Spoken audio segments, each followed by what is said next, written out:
ఈ క్రింది వాటిలో శివాజీ యొక్క బిరుదు కానిది ఏది?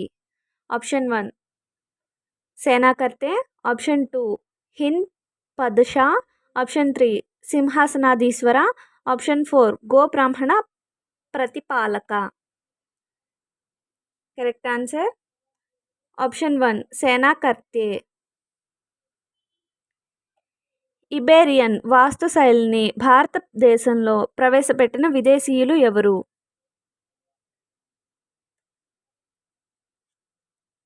పోర్చుగీస్ వారు. క్రింది వాటిలో సరైన వాక్యాలను గుర్తించండి. దీనికైతే ఆప్షన్ పైవన్నీ సరి అయినవే. పైవన్నీ ఒకసారి చూద్దాం. మొదటి ఆంగ్లో మైసూర్ యుద్ధ సమయంలో మద్రాస్ గవర్నర్ మొకరట్ని. మూడవ ఆంగ్లో మైసూర్ యుద్ధానికి